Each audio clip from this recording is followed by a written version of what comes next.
Hello, great മീഡിയാസിലേക്ക് സ്വാഗതം. ഒരു വടക്കൻ വീരകഥ 4Kയിൽ റീമാസ്റ്റർ ചെയ്ത് വീണ്ടും പ്രദർശനത്തിനെത്തുന്നു. മമ്മൂട്ടി ഒഫീഷ്യലായിട്ട് അതിൻ്റെ അനൗൺസ്മെൻറ്റ് നടത്തിയിരിക്കുകയാണ്. അതിൻ്റെ ട്രെയിലർ ഇന്ന് റിലീസ് ചെയ്തിരിക്കുന്നു. നമുക്ക് എടുത്തു പറയാനുള്ളത്, ഒരു വടക്കൻ വീരഗാഥ എന്ന ചിത്രത്തിൻ്റെ ഒഫീഷ്യലായിട്ടുള്ള റിലീസ് ടീസർ വന്നിരിക്കുന്നത് മാറ്റ്നി നൗ എന്ന യൂട്യൂബ് ചാനലിലൂടെയാണ്. അതിലേക്ക് കയറി നോക്കിക്കഴിഞ്ഞാൽ നിങ്ങൾക്ക് കൃത്യമായി അതിൻ്റെ ടീസർ കാണാവുന്നതാണ്. ഇനി നിങ്ങൾ ആരൊക്കെയാണ് ഈ ഒരു സിനിമ കാണാൻ ആഗ്രഹിക്കുന്നത്? മലയാളത്തിലെ എണ്ണം തികഞ്ഞ സിനിമകളിൽ ഒന്നാം പട്ടികയിൽ നിൽക്കുന്ന സിനിമ തന്നെയാണ് ഒരു വടക്കൻ വീരഗാഥ. ഈ സിനിമയ്ക്ക് മുമ്പോ അതിനുശേഷമോ ഇതേപോലെയുള്ളൊരു സിനിമ റീക്രിയേറ്റ് ചെയ്യാൻ കഴിഞ്ഞിട്ടില്ല എന്നുള്ളതാണ്.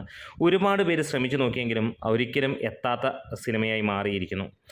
ടെക്നോളജി മാറി, ടെക്നോളജി അഡ്വാൻസ് ചെയ്തു, ഏത് റേഞ്ചിലേക്ക് വേണമെങ്കിലും കൊണ്ടുപോകാമെങ്കിലും ഇന്നും വടക്കൻ വീരഗാഥയെ വെല്ലുവിളിക്കാൻ ഒരു സിനിമയ്ക്കും ഉയർന്നു വരാൻ കഴിഞ്ഞിട്ടില്ല. അതേപോലെ മമ്മൂട്ടി, അതിനകത്തിലെ നായകനായി ചന്തുവായി വന്ന മമ്മൂട്ടിയെ വെല്ലുവിളിക്കാൻ ഇന്നും അതേ വേഷത്തിൽ വേറെ ഒരാൾക്കും കഴിയുന്നില്ല. തലതൊട്ടപ്പന്മാർ ഒരുപാട് പേരുണ്ടെങ്കിലും കഴിയുന്നില്ല. യൂത്തന്മാർ ഒരുപാട് പേരുണ്ടെങ്കിലും അതിൻ്റെ അടുത്ത് പോലും എത്താൻ കഴിയുന്നില്ല, ടെക്നോളജി അഡ്വാൻസ്ഡ് ആയിട്ട് പോലും. ഇനിയും ഒരു വടക്കൻ വീരഗാഥ എന്ന സിനിമയെക്കുറിച്ച് നമുക്കൊന്ന് ചർച്ച ചെയ്യാം. സിനിമ ഡയറക്റ്റ് ചെയ്തത് ഹരിഹരനാണ്. കഥ, തിരക്കഥ MT വാസുദേവൻ നായർ. ഇത് പ്രൊഡ്യൂസ് ചെയ്തിരിക്കുന്ന PV ഗംഗാധരനാണ്. പ്രധാന കഥാപാത്രങ്ങൾ മമ്മൂട്ടി, സുരേഷ് ഗോപി, ബാലൻ K നായർ, ക്യാപ്റ്റൻ രാജു, മാധവി തുടങ്ങിയവർ. സിനിമാട്ടോഗ്രാഫി ചെയ്തിരിക്കുന്നത് K രാമചന്ദ്ര ബാബു. എഡിറ്റ് ചെയ്തിരിക്കുന്നത് MS Mani. Music Bombay Ravi. Production company Grihalakshmi പ്രൊഡക്ഷനാണ്. ഡിസ്ട്രിബ്യൂഷൻ ചെയ്തിരിക്കുന്നത് കൽപ്പക ഫിലിംസ് ആയിരുന്നു. റിലീസ് ചെയ്തത് വിഷു റിലീസായിട്ട് 1989 ഏപ്രിൽ 14 അങ്ങനെ ഈ ഒരു സിനിമ നേടാത്ത കാര്യങ്ങളില്ല. മലയാള സിനിമയ്ക്ക് ഇന്ത്യൻ സിനിമയിൽ, ലോക സിനിമയിൽ തന്നെ ഒരു പട്ടം ചാർത്തി കൊടുത്ത സിനിമകളുടെ പട്ടികയിൽ വരുന്ന ഏറ്റവും മികച്ച സിനിമ ഒന്നാണ് ഒരു വടക്കൻ വീരഗാഥ. ദേശീയ അവാർഡുകൾ ഒരുപാട് വാരിക്കൂട്ടിയ സിനിമ. 1984 ക്ലാസിക് ഗണത്തിൽപ്പെട്ട മാസ് ഓറിയൻറ്റഡ് ആയിട്ടുള്ള അഭിനയ ചാരുത കൊണ്ട് എല്ലാവരെയും ഞെട്ടിച്ച സിനിമ. മമ്മൂട്ടി ചന്തുവായി അരങ്ങ് നിറഞ്ഞാടിയ സിനിമ. ഒപ്പം സുരേഷ് ഗോപി ആരോമൽ ചേകവരായി അഴിഞ്ഞാടിയെന്ന് തന്നെ പറയാം. മമ്മൂട്ടിയുടെ ചെറുപ്പകാലം അഭിനയിച്ചിരുന്നത് വിനീത് കുമാറായിരുന്നു. ബാലൻ K നായർ കണ്ണപ്പ ചേകവരായി അഴിഞ്ഞാടിയപ്പോൾ ക്യാപ്റ്റൻ രാജുവിൻ്റെ അരിങ്ങോടർ സിനിമയ്ക്ക് മാറ്റുകൂട്ടിയെന്ന് തന്നെ പറയാം. വടക്കൻ പാട്ടുകളിലൂടെയും വടക്കൻ കഥകളിലൂടെയും എല്ലാം മലയാളികൾ ആ ഒരു കാലഘട്ടത്തല്ല, ഈ ഒരു കാലഘട്ടത്തിലും സുപരിചിതമാണ്. അങ്ങനെ വന്ന ആ ഒരു കഥയിൽ MTയുടെ കരവിരുതിൽ ഒരുങ്ങിയ ചിത്രം എന്ന് തന്നെ പറയാം. ചന്തു ചതിയനായിരുന്നു നമ്മൾ കണ്ട കാലങ്ങളെല്ലാം. പക്ഷേ ഈ സിനിമ ഇറങ്ങിയതിന് ശേഷം ചന്തു ചതിയനാണോ എന്ന് ചോദിച്ചാൽ ഒരാൾക്ക് പോലും ചതിയനാണെന്ന് പറയാൻ കഴിയില്ല. അതായിരുന്നു MTയുടെ ആ ഒരു എഴുത്തിൻ്റെ ബലം എന്ന് തന്നെ പറയാം.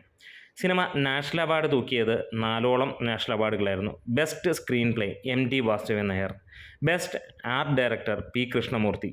Best costume design P Krishnamurthy. Best actor Mammootty. ഇത്ര അവാർഡുകളാണ് ഈ സിനിമയിലൂടെ ഈ ഒരു സിനിമയ്ക്ക് നേടിയെടുക്കാൻ കഴിഞ്ഞത്. കേരള സ്റ്റേറ്റ് ഫിലിം അവാർഡിൽ 7ഓ 8ഓ അവാർഡുകളാണ് നേടിയത്. Best popular film, best screen play, best actor, second best actress, best cinematography, best female play back singer, best child artist, best art director, ഇതെല്ലാം വന്നു.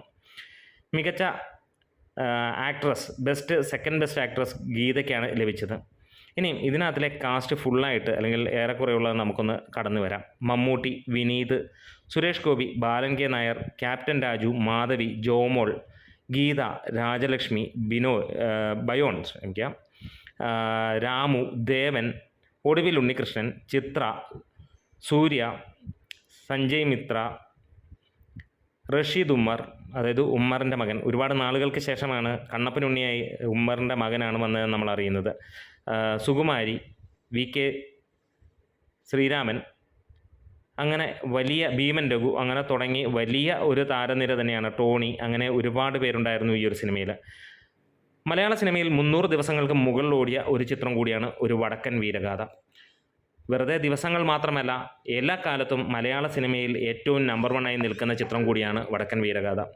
വടക്കൻ പാട്ടിനെ ഉൾക്കൊണ്ട് ഇതിനു മുമ്പ് മലയാള സിനിമ ഒരു കാലഘട്ടത്തിൽ വടക്കൻ പാട്ടിനെ മാത്രം ഉൾക്കൊണ്ട് ഒരുപാട് സിനിമകൾ ഇറങ്ങിയിരുന്നുവെങ്കിൽ ഇതിൻ്റെ ഒക്കെ ഒരു പരിസമാപ്തം എന്ന് വേണമെങ്കിൽ നമുക്ക് പറയാം ഒരു വടക്കൻ വീരഗാഥയിലെത്തി. പിന്നീട് ഒരുപാട് സിനിമകൾ ഇതേപോലെ വടക്കൻ പാട്ടുകളും അല്ലെങ്കിൽ ഹിസ്റ്റോറിക്കൽ മൂവിയുമൊക്കെ ആയിട്ട് വന്നു. പക്ഷേ ഒന്നിനും ഒരു വടക്കൻ വീരഗാഥയുടെ അടുത്തെത്താൻ കഴിഞ്ഞില്ല. കാരണം ഒരു കംപ്ലീറ്റ് ആക്ടറിൻ്റെ പ്രകടനം തന്നെയായിരുന്നു. ഫ്ലെക്സിബിലിറ്റി എന്ന കാര്യം എന്ത് എന്നുള്ളത് നമ്മൾ അറിഞ്ഞു മമ്മൂട്ടിയിൽ നിന്ന്.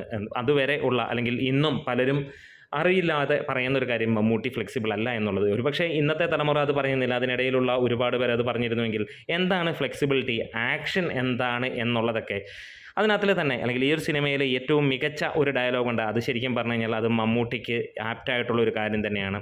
അതിനകത്തിൽ ബാലങ്കൻ നായർ പറയുന്നുണ്ട്, അത് പറയുന്ന ചന്തുവിനെക്കുറിച്ചാണെങ്കിലും ആരോമലിനോടാണ് പറയുന്നതെങ്കിലും നമുക്ക് കാര്യങ്ങൾ വരുമ്പോൾ മമ്മൂട്ടിയെക്കുറിച്ച് പറയുന്നത് പോലെ തന്നെ തോന്നും. ബാക്കിയുള്ളവർക്കെല്ലാം ആയുധം ഒരു വെച്ചുകെട്ടൽ മാത്രമാണ്, വെച്ചുകെട്ടൽ പോലെയാണ്. പക്ഷേ ചന്തുവിന് അത് അയാളുടെ ശരീരം പോലെ ശരീരത്തോട് ചേർന്ന ഒന്ന് തന്നെയാണ്. അത് തന്നെയാണ് മമ്മൂട്ടി വാളെടുക്കുമ്പോൾ നമ്മൾ കണ്ട്. ഇന്നും മലയാള സിനിമയിൽ വാളെടുത്താൽ ഏറ്റവും മികച്ച രീതിയിൽ കാണുന്നത് വേറെ ഒരു നടനുമില്ല. ഇന്ത്യൻ സിനിമയിലാണെങ്കിലും നമുക്ക് അങ്ങനെ തന്നെ പറയാം. എത്രത്തോളം ഗ്രാഫിക്സോ എത്രത്തോളം ഗംഭീരമായിട്ടുള്ള കാര്യങ്ങൾ കൊണ്ടുവന്നാലും മെയ് വഴക്കത്തിൻ്റെ കാര്യത്തിൽ മമ്മൂട്ടിയെ വെല്ലാൻ ആളില്ല എന്ന് തെളിയിച്ച് തന്ന കഥ തന്നെയാണ് അല്ലെങ്കിൽ സിനിമയാണ് ഒരു വടക്കൻ വീരഗാഥ. 16-ാം നൂറ്റാണ്ടിലെ ഈ ഒരു കഥ പറയുമ്പോൾ നമ്മൾ അക്ഷരാർത്ഥത്തിൽ ആ നൂറ്റാണ്ടിലേക്ക് തന്നെ എത്തുന്നു. പിൽക്കാലത്ത് മമ്മൂട്ടിയിൽ നിന്ന് തന്നെ വന്ന മറ്റു സിനിമകളും നമ്മൾ കണ്ടിരുന്നു.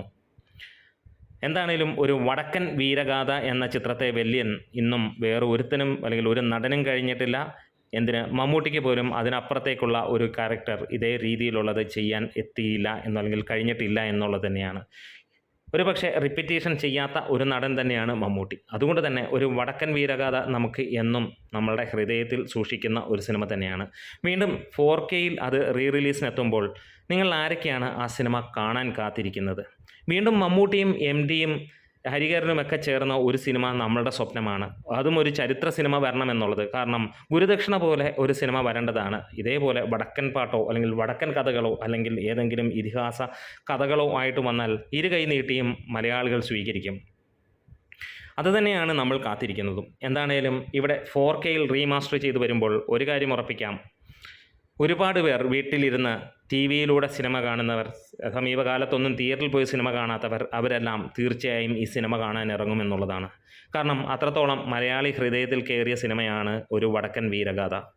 എപ്പോഴൊക്കെ TV-യിൽ വരികയോ അല്ലെങ്കിൽ നമുക്ക് യൂട്യൂബ് പോലെയുള്ള മാധ്യമങ്ങളിൽ കാണാൻ കഴിയുകയോ ചെയ്താൽ പൂർണ്ണമായും ഇരുന്ന് കാണുന്ന ഒരു ചിത്രം തന്നെയാണ് ഒരു വടക്കൻ വീരഗാഥ.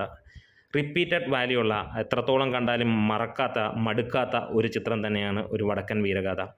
തീർച്ചയായും നമ്മൾ കാത്തിരിക്കുകയാണ് ഒരു വടക്കൻ വീരഗാഥയുടെ റിലീസിന് വേണ്ടി.